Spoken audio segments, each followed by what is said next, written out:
Querido Dios, gracias por este lindo sábado. Hemos disfrutado este día de celebración, siendo testigos de lindas personas que entregaron su vida a ti a través del bautismo.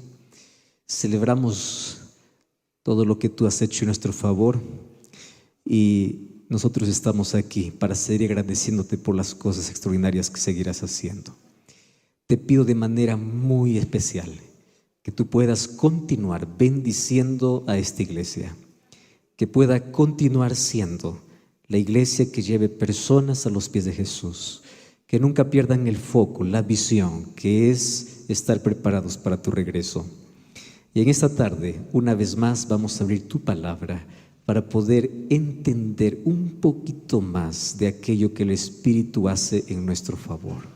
Colocamos nuestro corazón en tus manos y que tu Santo Espíritu una vez más pueda hablarnos a través de tu palabra, en el nombre de Jesús. Amén. Vamos al libro de Romanos capítulo 8. Romanos capítulo 8, versículo 1 y versículo 9. Este texto es uno de los textos más extraordinarios para hablar acerca de por qué necesitamos del Espíritu Santo. Hoy vamos a hablar sobre algunos aspectos fundamentales que tiene que ver de qué significa caminar en el Espíritu, ya que ha sido uno de los temas dentro del mundo cristiano que ha sido más malentendido. Romanos capítulo 8, versículo 1 es un texto que lo hemos estudiado muchas veces. Vamos a leer todos juntos, ¿les parece? Me gusta escuchar la voz de la iglesia. Vamos, 2 y 3. Ahora pues, ninguna condenación hay para los que están en Cristo Jesús. Pausa allí. Vamos a respirar porque hasta aquí el texto está precioso. Voy a hacer aquí una pregunta. ¿Hay alguna condenación para aquel que está en Cristo? No. Entonces la pregunta es, ¿qué hago para estar en Cristo? Entonces vamos a leer lo que sigue. ¿Quiénes son aquellos que están en Cristo? Dice el versículo 1, los que no andan conforme a la carne, sino conforme al Espíritu. Qué bonito. La mayoría de nosotros quedamos solamente en la primera parte.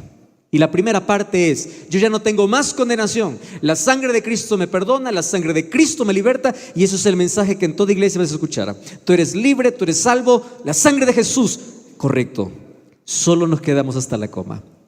El asunto es que olvidamos del aspecto importante. Estar en Cristo significa andar en el Espíritu.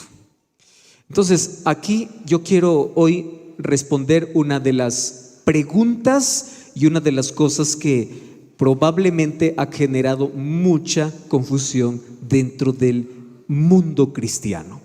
La primera parte va a ser una parte informativa, como para que nosotros sepamos qué responder, y la segunda, una parte aplicativa para ver qué significa andar en el Espíritu. Antes quiero dejar fijado el concepto. Muy bien, estar en Cristo significa andar en el Espíritu. Yo voy a preguntar, ¿qué significa estar en Cristo? ¿Ustedes me responden? Una vez más, ¿qué significa estar en Cristo? Correcto. Si entendemos eso, entonces vamos al versículo 9. Versículo 9 dice así: mas vosotros no vivís según la carne, sino según el Espíritu. Y si es que el Espíritu de Dios mora en vosotros.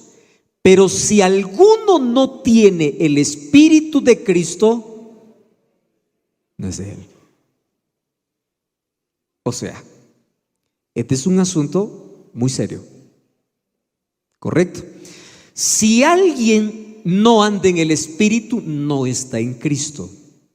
Y si no estás en Cristo y no andas en el Espíritu, no eres de Él. El texto es claro. Entonces la pregunta es, ¿qué significa andar en el Espíritu? Y allí viene muchas respuestas. Primera respuesta: para andar en el Espíritu yo tengo que recibir el Espíritu. ¿Y cómo recibo el Espíritu? Ahí viene. algunos, ¿no?, en muchos cultos que se realizan es: recibe el Espíritu, y el Espíritu viene, el Espíritu está aquí, y el Espíritu quema, y el Espíritu embriaga. Y fíjense una cosa, que todos esos términos son bíblicos, solo que distorsionados. ¿Está bien? Por ejemplo, es que a nosotros nadie nos entiende. Yo recibo mucho mensaje de personas que me siguen. Dios me ha dado el privilegio de tener un público grandiosísimo en toda la comunidad evangélica de diferentes iglesias, denominaciones cristianas. Y a mí me encantan las preguntas honestas, sinceras, de personas que realmente quieren aprender.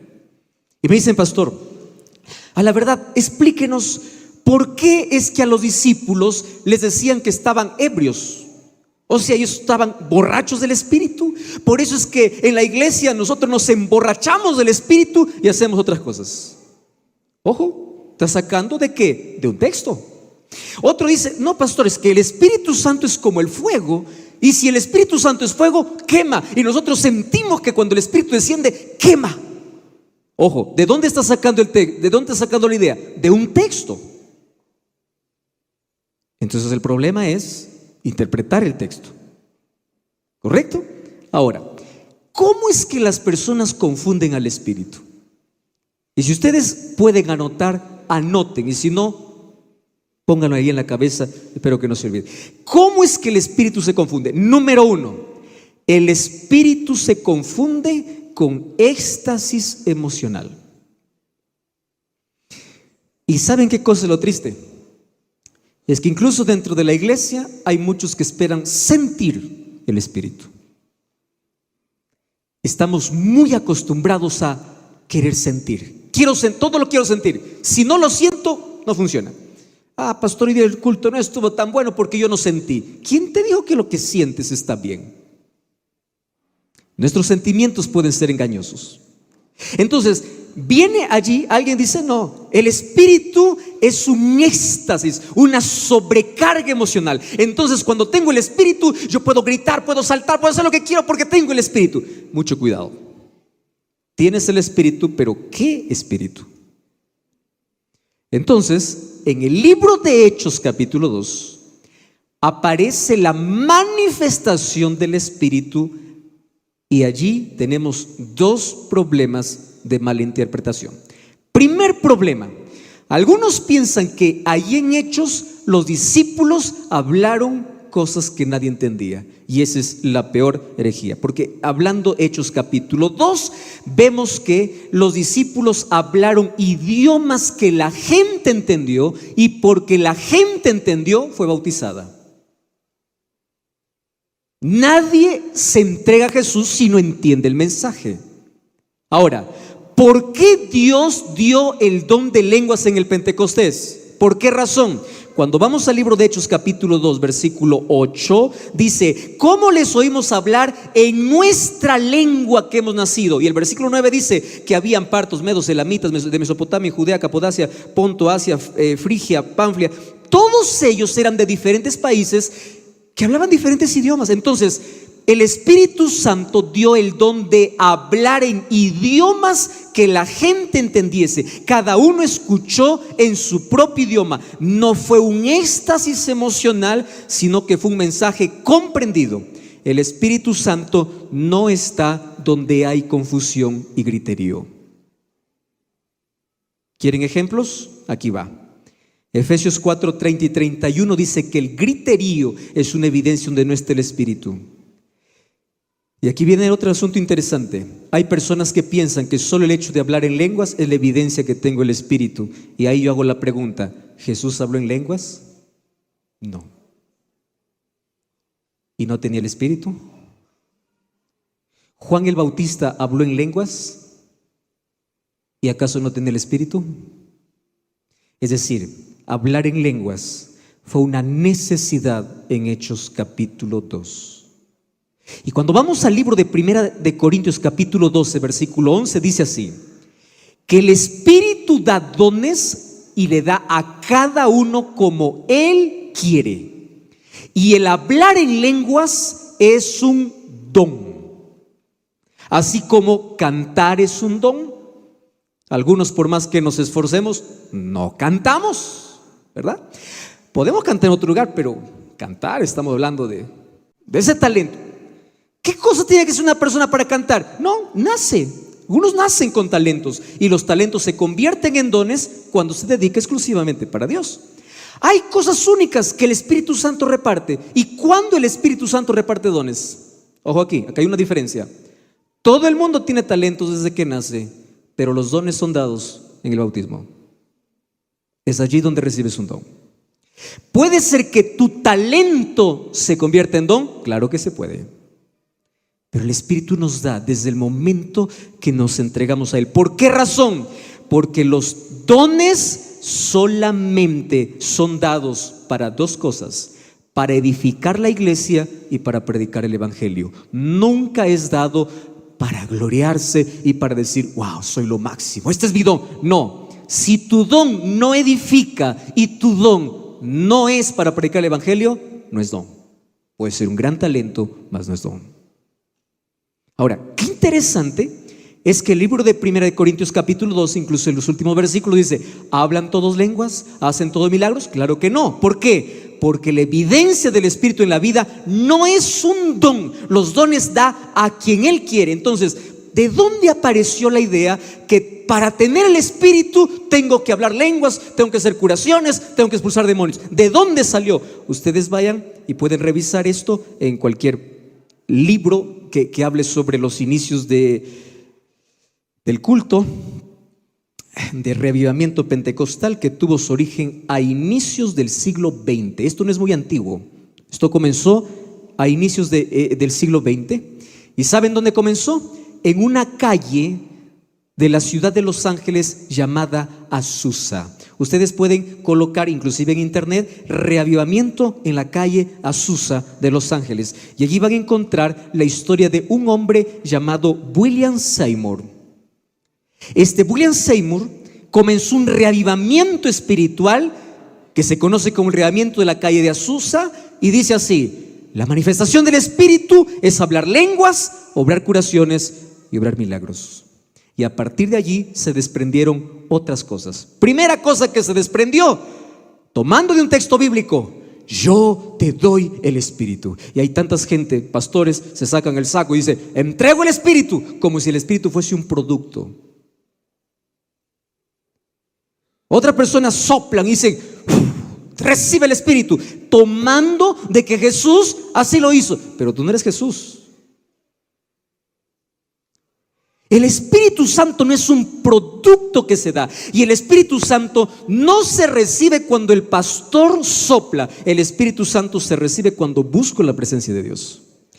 La labor del líder es enseñar cómo la persona debe encontrarse con el Espíritu. Y allí alguien me mostró un texto. Yo no sé si ustedes lo han leído. Vamos a Marcos capítulo 16. ¿Cómo ustedes responden ese texto? Miren, Marcos capítulo 16, versículo 17. ¿Saben en qué contexto está? De la predicación del evangelio en todo el mundo.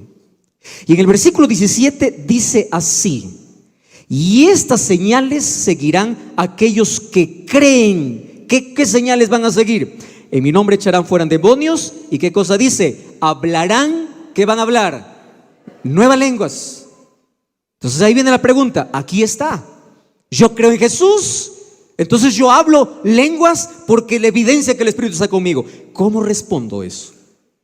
Es fácil, muy simple. Una simple mirada al texto, no en nuestro idioma, sino en el idioma original, nos despeja todas las dudas. Durante los primeros días he hablado mucho acerca del problema de traducción de un idioma para otro. La Biblia, el Nuevo Testamento, no fue escrito en español, fue escrito en griego.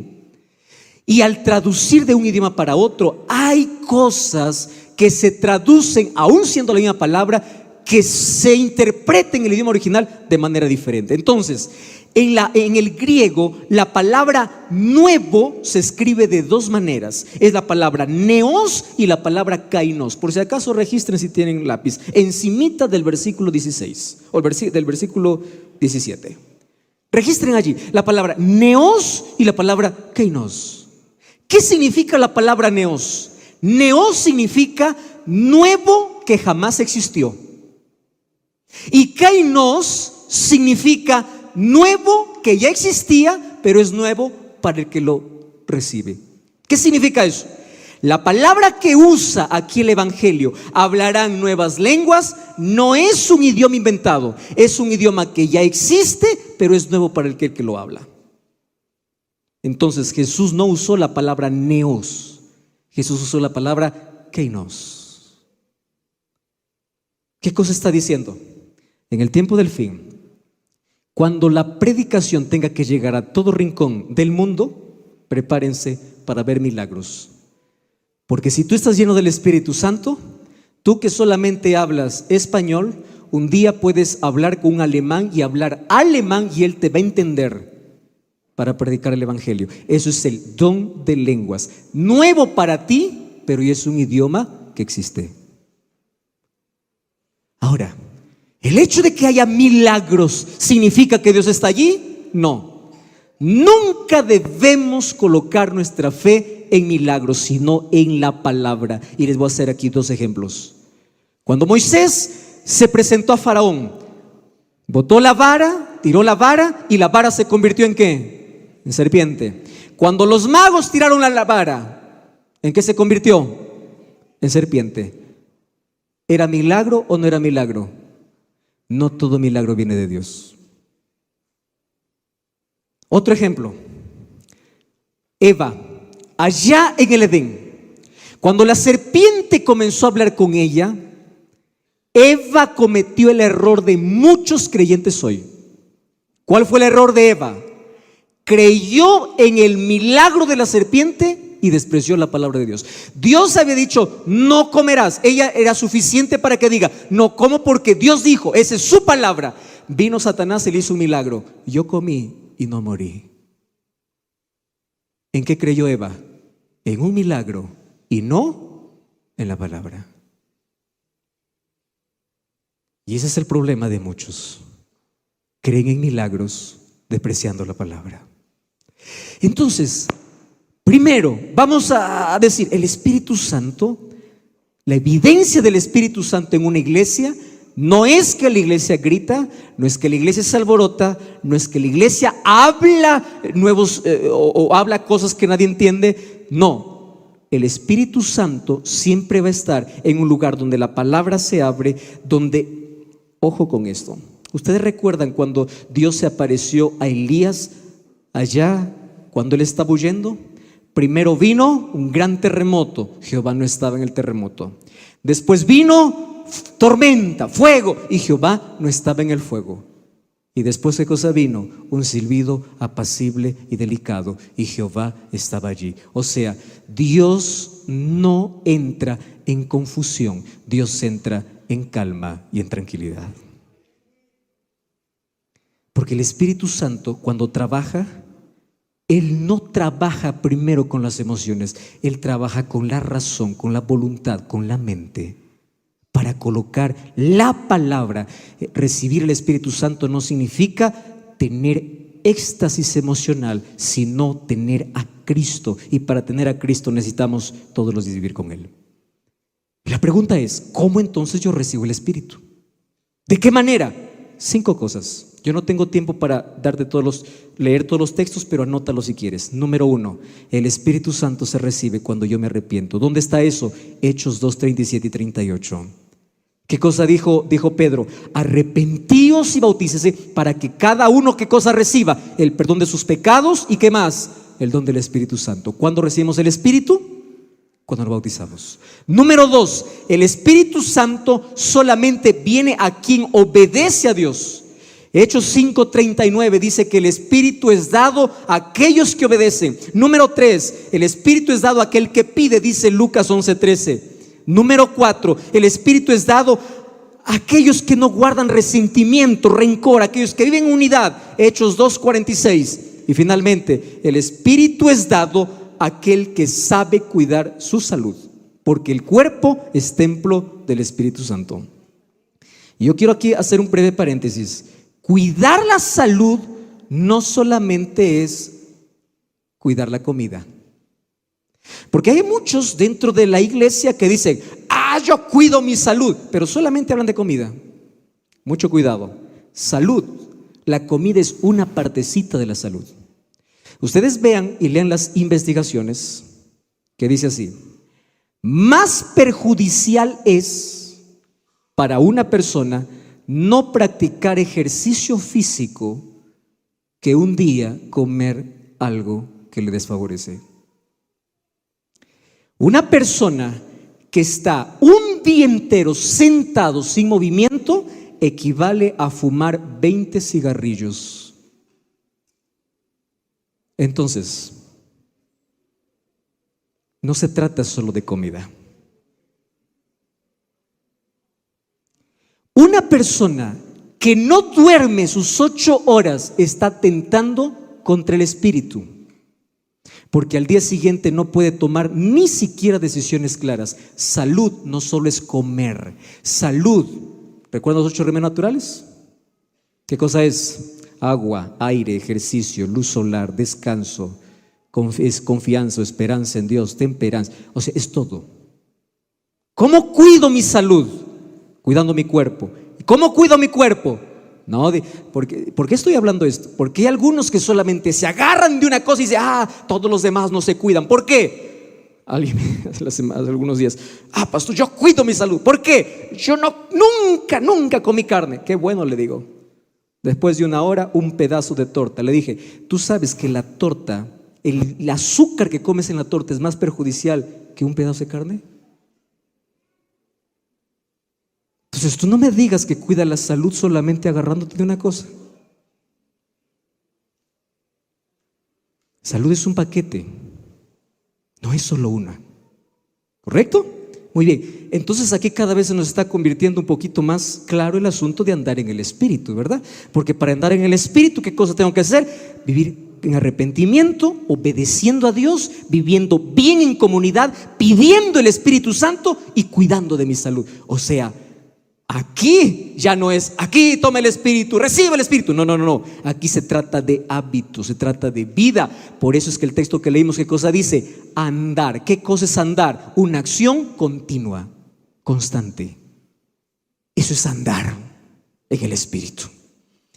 Número 2.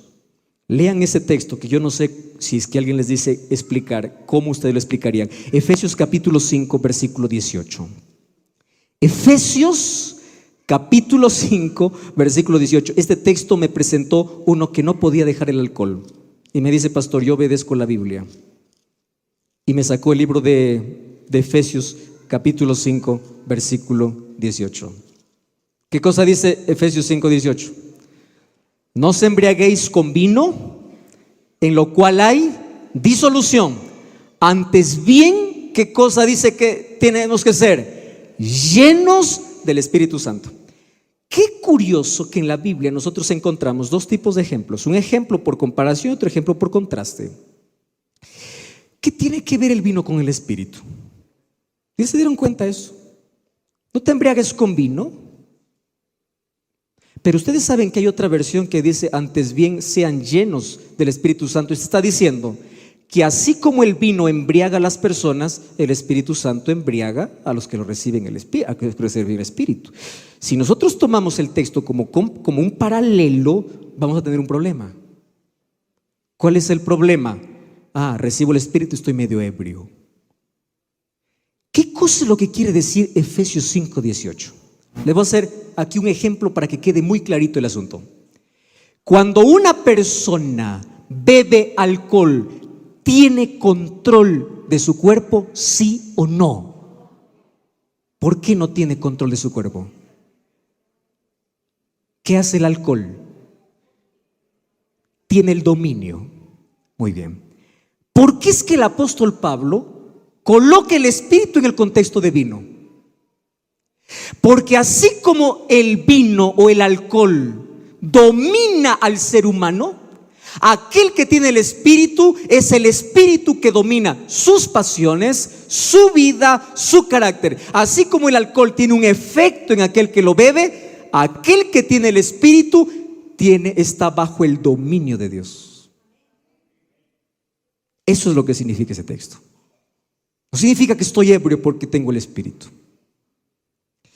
Y finalmente, El Espíritu, si no se diferencia en la vida del creyente porque es un don, ¿cómo yo sé que realmente ando en el Espíritu? Ya dije las condiciones para recibir el Espíritu, pero aquí viene lo más importante. Miren, los dones que da el Espíritu son para hacer, pero el Espíritu se muestra no en hacer, sino en ser. Y hay una diferencia muy grande entre hacer y ser. Hacer tiene que ver con lo que hago para Dios. Ser tiene que ver con carácter. Entonces, la evidencia que el Espíritu Santo está en mi vida no es lo que hago, es lo que soy. ¿Cuál es la evidencia del Espíritu en la vida? Vamos a abrir la Biblia. Juan capítulo 15, versículo 8. Juan capítulo 15, versículo 8. En esto es glorificado mi Padre. ¿En qué es glorificado Dios? En que llevéis mucho fruto y seáis mis discípulos. Presten atención, no existe discípulo sin fruto, y no existe dar gloria a Dios sin fruto. ¿Cuál es el centro del texto? Fruto. Número 2, ¿qué dice Gálatas 5, 22 y 23? El fruto del Espíritu, ¿qué cosa es? Amor. ¿Qué dice 1 Juan 4, 7 y 8?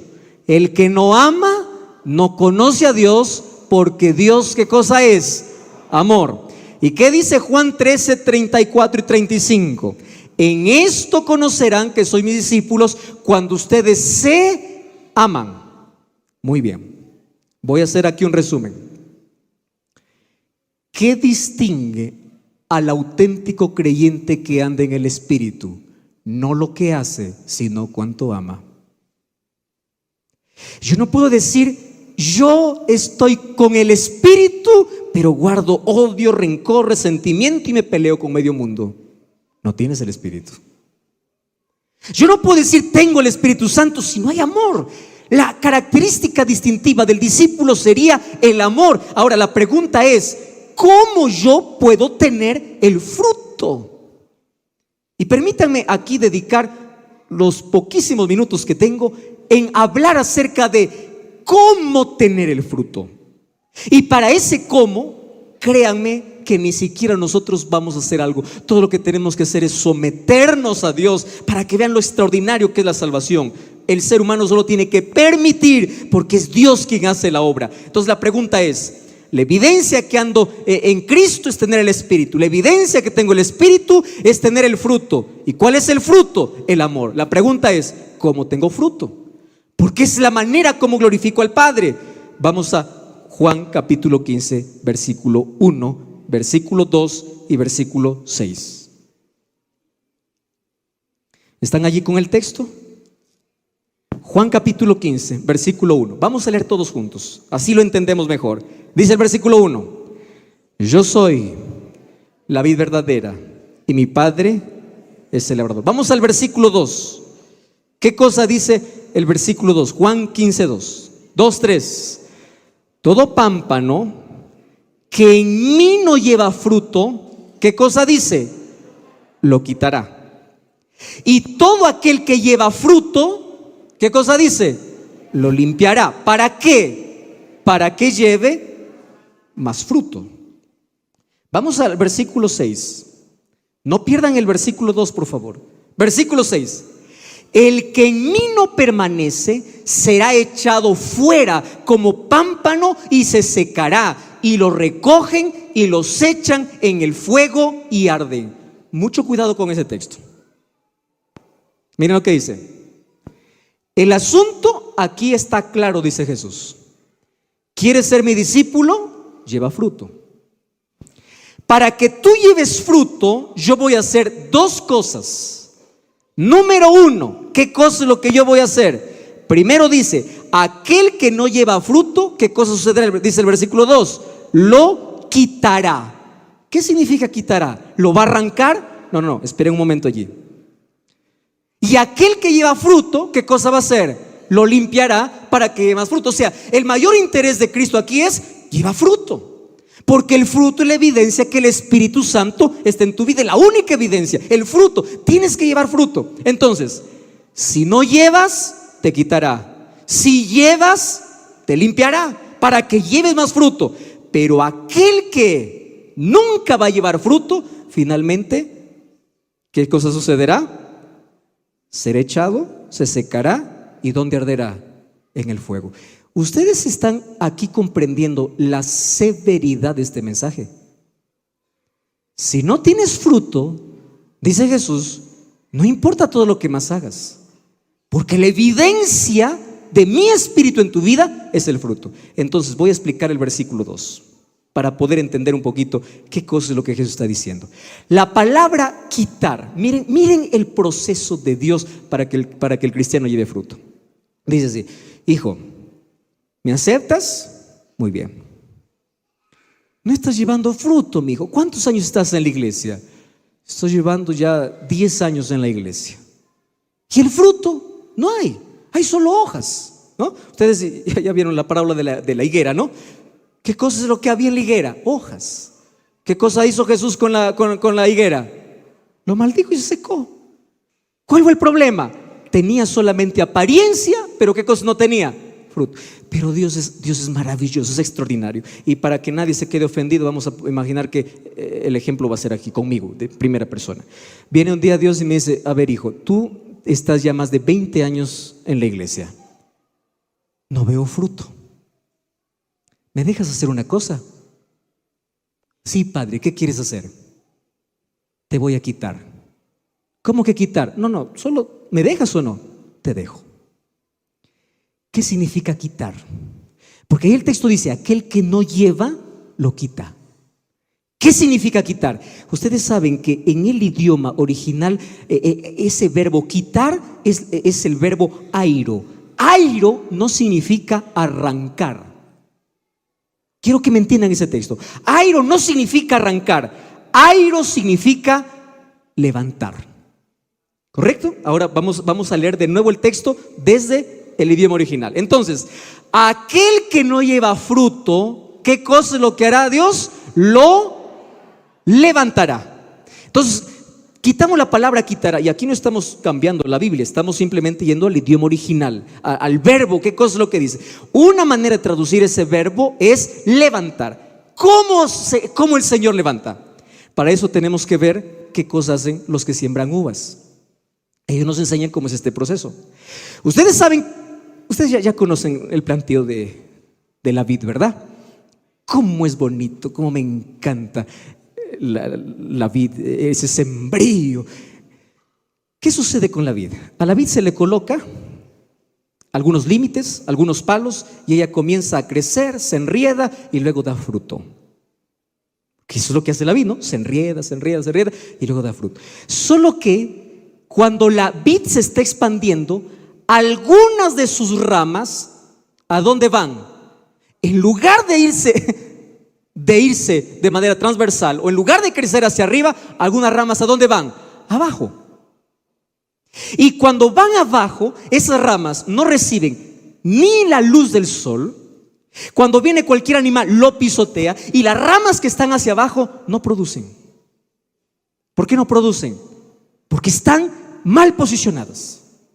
¿Qué cosa es lo que hace aquel que cuida de las uvas? Cuando mira una rama que está hacia abajo, lo que hace es levantarlo. Solo que para levantar una rama causa dolor. ¿Y por qué causa dolor? Porque el hecho de levantarlo significa torcerlo. Una rama que está hacia abajo, para levantarlo hacia arriba, ¿qué cosa tiene que hacer con la rama? Torcerla para levantarla. Escúchame lo que está diciendo aquí Jesús. Hijo, ¿sabes por qué no estás dando fruto? El problema es que en lugar de ir hacia arriba, ¿a dónde has ido? Abajo. Entonces, para que des fruto, ¿qué cosa es lo que voy a hacer en ti? Eso ya no nos gusta, ¿verdad? ¿Qué cosa es lo que voy a hacer en ti? Te voy a levantar. Pero ese levantar no es cómodo. Te va a causar dolor. Y aquí no estoy predicando una teología del Dios que maltrata. No, nada de eso. ¿Cuántas veces Dios ha usado el dolor de este mundo para levantarnos? Porque es la única manera que nosotros entendemos que estamos en la dirección incorrecta. Entonces, yo quiero que lleves fruto, pero para que lleves fruto tengo que levantarte, aunque esto cause dolor. Pero allí no termina. ¿Qué cosa sigue diciendo el versículo? Y aquel que lleva fruto, ¿qué cosas va a suceder? Lo limpiará. ¿Qué significa limpiar? Podar. O sea, no nos escapamos del dolor por ningún lado, ¿verdad? No llevas fruto, te levanto para que lleve fruto. Está llevando fruto, te podo. Ustedes pueden creer, si ustedes le preguntan a uno que cuida de vida, a alguien que está en ese trabajo, podar a su planta no es un acto de destrucción, es un acto de amor. ¿Por qué es necesario podar? Porque si la planta está demasiado frondosa en sí, no va a producir como se espera. Entonces, ¿qué cosa se necesita? Cortar lo que sobra. Y miren la didáctica de Dios. Hijo, ¿no llevas fruto? Te levantaré. ¿Estás llevando fruto? Te podaré. Pero la poda es un acto de amor.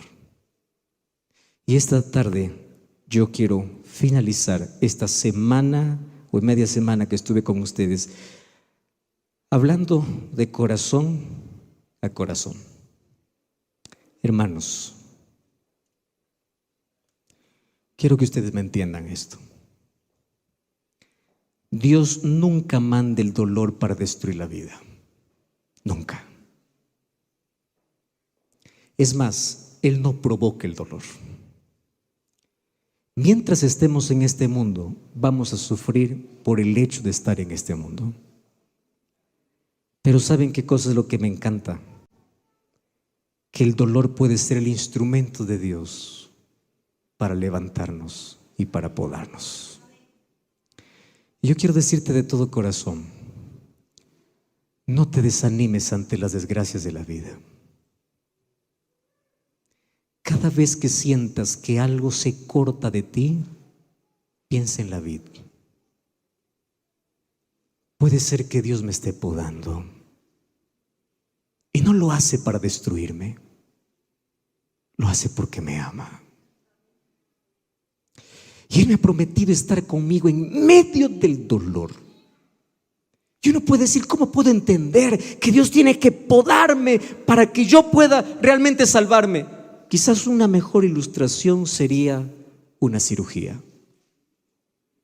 Un día estaba yendo para Nuevo Tiempo para hacer el programa Hablar con Dios. Y cuando di un paso para bajar del auto, sentí un dolor que era tan agudo aquí en la parte derecha. Tanto así que al dar el paso yo no pude más. Ese momento tuve que llamar a producción y decir, yo no puedo, voy al hospital, estoy con un problema. Comenzó el dolor muy temprano, 5 de la mañana. Lo ignoré. Pasó las 6, pasó las 7, fui para el trabajo. Cuando estaba, gracias a Dios que no fue mientras estaba en el programa, estaba por entrar al programa. Comenzó el dolor más agudo, devolví el auto, me fui para el hospital. En el hospital me dice, tienes el apéndice punto de reventar. Así que no hay opción. Lo que tenemos que hacer es operarte. De aquí no sales. Me quedé. Entré a la sala, apareció el médico, un hombre, un brasilero, ¿no? Un alto, con una paz que tenía ese hombre. Me decía, tranquilo, este es lo más común, todo va a estar bien, todo tranquilo. Y mientras decía todo está tranquilo, yo veía las navajas que estaba limpiando. ¿Cómo uno va a decir que todo está bien cuando sabes que te van a cortar? anestesia soluciona todo. Me anestesiaron, dormí en paz y me cortaron. Desperté, todavía con la anestesia allí recién. Ustedes saben, los que han pasado por cirugía saben el asunto, ¿no? Cuando tú te levantas de una anestesia, tú no sabes dónde estás. Y peor cuando ves que todos los que están a tu lado están tapados, piensas que estás en la morgue.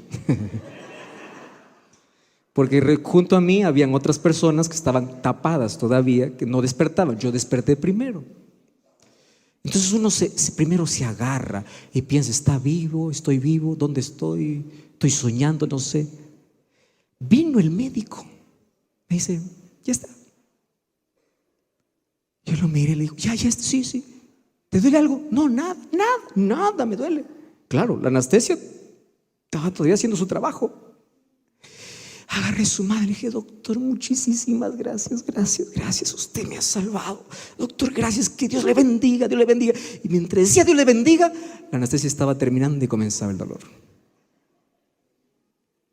Y después yo me puse a pensar y dije así, ¿y por qué le agradezco a usted, doctor? Él me rajó,